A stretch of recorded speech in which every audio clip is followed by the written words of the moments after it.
میرا دل کرتا ہے کہ میں یہ حدیث نہ لوگوں کی روحوں تک اتار دوں۔ حضور فرماتے ہیں میں نے جس کے سامنے دین پیش کیا اس نے دلیل مانگی، وہ بھی کوئی اپنا ہے جو اپنوں سے دلیلیں مانگے، وضاحتیں مانگے، یہ کیسے تھا تو وہ کیسے تھا تو یہ چیز کدھر سے آئی تو وہ کدھر گئی۔ آپ اپنوں سے دلیلیں مانگ رہے ہیں، آپ اپنوں کو کٹہروں میں کھڑا کیا ہے۔ حضور یہ نہیں فرماتے کہ دلیل تھی کوئی نہیں، فرمایا جس نے مانگی میں نے دی دلیل، اور لوگ دلیل دیکھ کے مسلمان ہوئے۔ حضور فرماتے ہیں لوگوں سنو یہ میرا ابو بکر ہے، میں نے اسے کہا کلمہ پڑھ لے، اس نے دلیل ہی کوئی نہیں مانگی، فوراً ہی کلمہ پڑھ کے مسلمان۔ یہ احساس ہے۔ یہاں تو تھک گئے لوگ اپنوں کو دلیلیں دیتے، وہ جی ویسے کیسے تھا تو ایک بندہ یہ کہہ رہا تھا تو دوسرا کہنے دے جو دنیا کہتی ہے، تو اپنی بات کر، تو بتا تو کیا کہتا ہے، اپنی رائے بیان کر، تیرا نظریہ کیا ہے، تیرا ذوق کیا، تو چھوڑ لوگ کیا کہتے ہیں، اپنی بات کر۔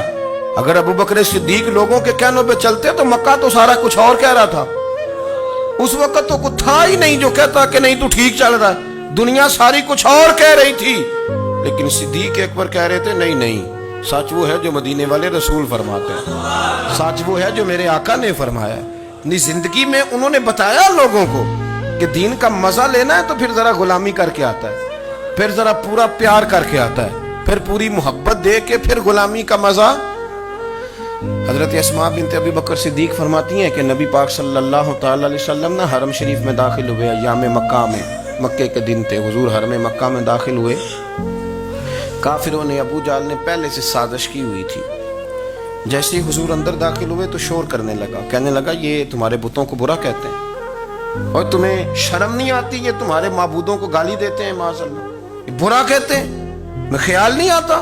لوگوں کو اشتعال دینے لگا، لوگ مختلف جگہوں سے اکٹھے ہو کے حضور کے گرد جمع ہو گئے۔ آپ نے کہا ہے کہ بت جھوٹے؟ حضور فرمانے لگے کہا ہے۔ آپ نے کہا ہے کہ یہ کچھ نہیں کر سکتے؟ فرمایا کہا ہے۔ آپ نے کہا ہے یہ کوئی نفع نقصان نہیں دیتے؟ حضور فرمانے لگے کہا ہے۔ رسول کائنات صلی اللہ علیہ وسلم سے جو سوال پوچھا حضور نے بیان کیا، چاروں جانب سے وہ نبی کریم پر ٹوٹ پڑے، معاذ مارنے لگے۔ حضرت صدیق اکبر گھر میں بیٹھے کھانا کھا رہے تھے، کسی نے کہا ابو بکر وہ تو حرم میں حضور کو مار رہے ہیں، نہ سر پہ ٹوپی نہ پیروں میں جوتا۔ ابو بکر دوڑے، سر پٹ دوڑے، بھاگے۔ حضور زمین پہ لیٹے ہوئے تھے، وہ تکلیف دے رہے تھے۔ حضرت صدیق اکبر نے 2 کو پکڑ کے ادھر پھینکا، 4 کو ادھر پھینکا، 5 کو ادھر پھینکا، ایک جملہ بار بار زبان سے کہتے ظالمو انہیں مارتے ہو جو تمہاری نجات کا سامان لے کے آئے، انہیں تکلیف دیتے ہو جو کہتے ہیں اللہ میرا رب ہے، انہیں مارتے ہو، شرم نہیں آتی؟ اب انہوں نے حضور کو چھوڑ کے تو جناب صدیق اکبر کو مارنا شروع کیا۔ حضرت صدیق اکبر، عقبہ بن ابی معیط، عتبہ عتیبہ ان کے ہاتھوں میں جوتے تھے۔ آج کل جوتے وہ نہیں ہوتے جو اس زمانے میں تھے، جوتا ہوتا تھا لکڑی کا، کھڑاؤں کہتے تھے، وہ جوتے پکڑ لیے اور جناب صدیق اکبر کے سر پہ مارنے شروع کیے۔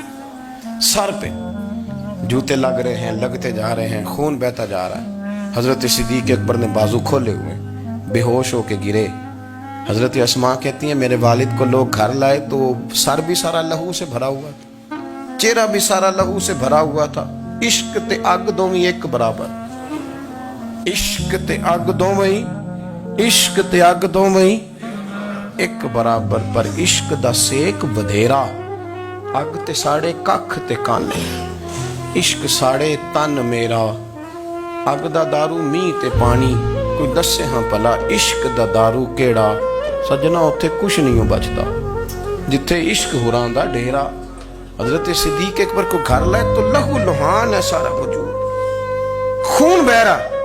جناب اسماء کہتی ہے میں نے سر پہ ہاتھ رکھا، دیکھوں کہاں کہاں میرے والد کو، میں رو رہی ہوں، میں نے سر پہ ہاتھ رکھا تو کہتی ہیں بال بھی میرے ہاتھ میں آ گئے اور سر سے چمڑی بھی اتر کے میرے ہاتھ میں آ گئی، گوشت بھی سر سے اترنے لگا، سارا سر ان کا مار مار کے انہوں نے نازک بنا دیا، نرم کر دیا۔ آپ فرماتی ہیں وہ بے ہوش تھے، ہم ان کے منہ میں دودھ ڈالتے تھے، لیکن وہ جب بھی آنکھ کھولتے تھے تو زبان پر ایک ہی لفظ تھا، ظالمو انہیں مارتے ہو جو تمہیں کہتے ہیں میں اللہ کا رسول بن کے آیا، انہیں مارتے ہو۔ اس ترتیب سے رسول اللہ کی غلامی کی، اس رنگ میں نبی پاک سے پیار کیا، نبی پاک کے حصے کے زخم اپنے سینے اور دل پر برداشت کیے، اس لیے تو میرے کریم نے فرمایا تھا لوگوں سن لو میرے ساتھ جس نے بھی نیکی کی میں نے بدلہ دے دیا ہے. میں نے ابو بکر کو نہیں دیا. میں ابو بکر کا ہاتھ پکڑ کے اللہ کی بارگاہ میں لے جاؤں گا. میں کہوں گا مالک اس نے بڑی نیکیاں کی ہیں تو ہی اسے اجر عطا فرما. میں لے کے جاؤں گا کہوں گا اے اللہ تو دے اسے اجر. اس نے بڑی نیکی کی, اس نے بڑا پیار کیا, اس نے میرے ساتھ بڑی محبت کی, اس نے بڑی غلامی